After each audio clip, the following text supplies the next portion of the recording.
Hey everyone, Sally here from Sally Choate Therapy. How would you like to feel more confident and happy with yourself? How would you like to feel more fulfilled and free from anxiety and depression? Would you like to achieve all your relationship and career goals? Everything's down to how confident you feel and whether you know that you're enough.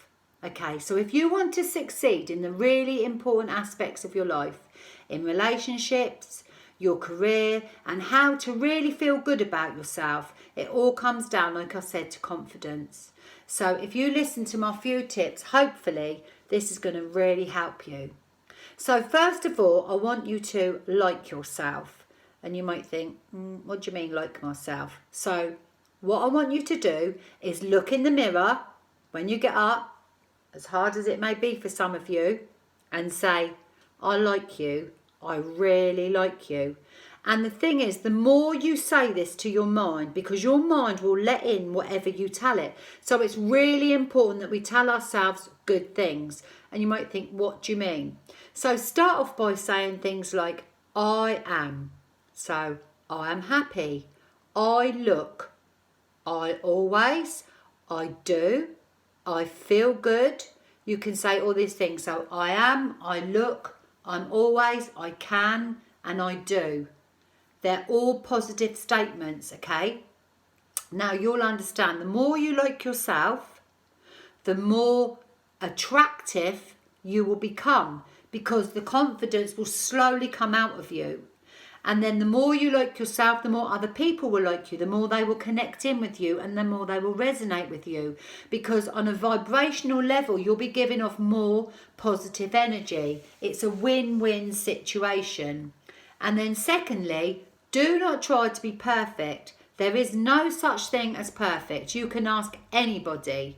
Okay, perfectionism is a form of self-harm that you will just chase your tail your whole life if you're trying to be perfect. Whether it's something you're writing. Do you remember at school when you used to write your first page and it was all perfect, then it'd all go wrong and you'd rip it out? Listen, that is pressure. Just trying to be perfect is putting pressure on yourself. You don't need to do that. Listen, you could ask anyone. If we stood a celebrity or a film star or anybody in front of us and said, are you perfect? They would say no. I'll tell you what, a good thing, if you're a little bit older, ask your parent, ask your mum or dad, are you perfect? And they will say no. Ask your friend, are you perfect? And they will say no. Ask anyone that's confident, are you perfect? And they will say no, they're not. All right? Now, the next thing is to find out what you love to do and do it. Listen, you might like cooking, okay, but you're no good at it. Doesn't matter. Don't have to be perfect at cooking either. Just find out what you love to do. So there's so many things that you can find online. You can go online and find out to cook a meal. You can cook a cake. There's so many people cooking cakes and things. People that have never cooked before. I don't know, knitting if that's your way you're inclined. Whatever it is you like to do, learn how to keep fit. Whatever it is, you can learn to do. And only you know what you really, really love to do, okay? So that's really important. Learn to know what you love and then do it more, all right? And set yourself small goals. Okay, obviously you need to know why you've set your goals, but that comes a bit further down the line. So before you start setting yourself relationship goals or career goals, just start with the small things, all right? Some people with anxiety and depression find it hard to get out of the bed. So just say to yourself, tomorrow I'm going to clear out the shed. All right, or maybe tomorrow I'm going to clear out the kitchen drawers, or I'm going to look through those forms that I haven't done. So you're going to stop procrastinating and you're going to stop sabotaging all your efforts. Just make small goals at first. Okay, it's really important. Next thing is do something for yourself and for someone else. So what do I mean? Listen, I don't like laying in the bath, but you may do. So what I might say is make a nice bath, put some candles round, or maybe buy yourself some chocolate, your favourite chocolate. You don't have to eat stuff like that every day. I know it's not healthy, but now and again it does not. Or a small bunch of flowers for yourself. Whatever it is that you love, order yourself something online. Don't go over the top. But, you know, just something that comes through the post and makes you feel happy. I don't know, whatever it is. And you know what? Do something nice for someone else too.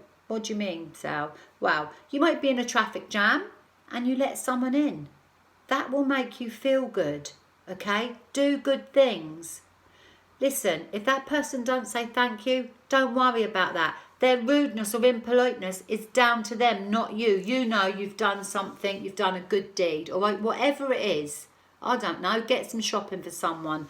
But it is proven to help your confidence, to make sure you do something for yourself and something for other people regularly will boost your self-esteem and your confidence, even though you don't think it will. Praise yourself and criticise yourself less, all right? Now, what do I mean by that? Tell yourself good things. Tell yourself all the things you wanted to hear, maybe that your parents didn't tell you or the ex-boyfriend didn't tell you. Listen, you're good enough, you matter, you're significant, you're wonderful, you're pretty, you're beautiful. What is beauty anyway? Beauty is in the eye of the beholder. Your hair looks nice. Instead of saying, oh, crikey, look at me today, I look shit. Don't say things like that to yourself. Talk to yourself how you would talk to your best friend. And I'm being serious here. Or someone that you really care about. You wouldn't say that to your mum or dad, would you? Someone you care about. Oh, you look like shit today. Don't say things like that. And don't say it to yourself. Don't say, oh, I'm clumsy. Oh, I'm forgetful. I'm this, I'm that. It's so bad for you. So praise yourself more and criticise yourself less. And all these little techniques will build your confidence more and more and more. You have to believe in yourself, all right? Now, another really important thing is express your feelings. So if you are hurt, someone has hurt your feelings, you need to tell them ASAP. Do not leave it. It pushes down and it stays suppressed, all right? And it will cause you all sorts of problems if you just keep taking things in and pushing them down. Just say to someone, the way you acted hurt my feelings. Or the words you said hurt my feelings. You don't have to get into a big row with them. I know it's easy because you say one thing, they say one thing. Before you know, you don't even know what you're arguing about. But what I'm saying is important here to acknowledge and express your feelings. Somebody might even not know they've hurt your feelings. If someone says something you don't like, you could say, thanks for sharing that. And they're like, what? And you say, are you trying to hurt my feelings? And they'll be like, no, what you want about? Because half the time they don't even realise they're hurting your feelings, but it's very important to express them. Okay, so that's important. Now, I think that I want you to think about everything that is good and great about your life.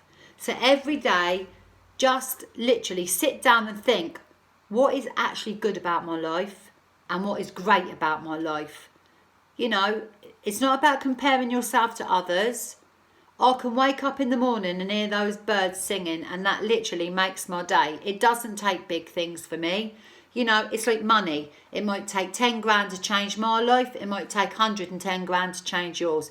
Everybody's different. So the goods and the greats in our lives are completely different for every person. We're all unique. And knowing that you are unique and exclusive also builds your confidence, okay?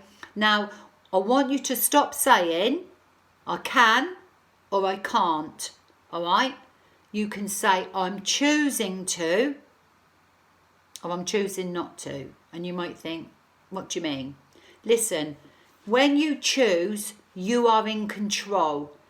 And getting rid of anxiety, depression and stress and everything else is taking back control. So you say, I'm choosing not to do that. Or you might look at something in the fridge and say, I'm choosing not to eat it. Honestly, it's so amazing. It's such a controlling, the controlling words. I'm choosing to or I'm choosing not to. Then you know it's down to you whether you do it or you don't do it. And then the last really important thing is try to connect in with someone every day. So that's by text, FaceTime, call them on the phone, maybe even speak to your neighbour.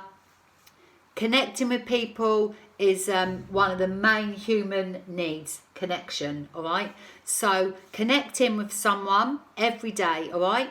Give your kids a hug, give your partner a hug, all right? And if you do have a little dog or a cat, smoothing an animal, it's touching and smoothing is known to release feel-good hormones.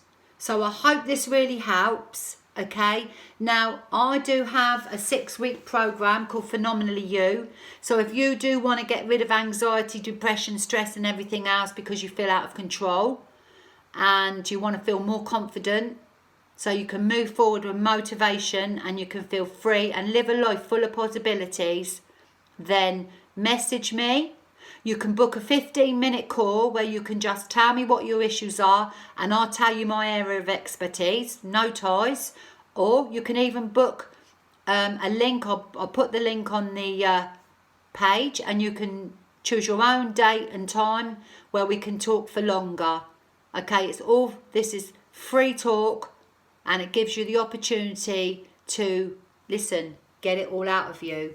I hope this all makes sense, all right? So have a really lovely day. Best wishes. Bye.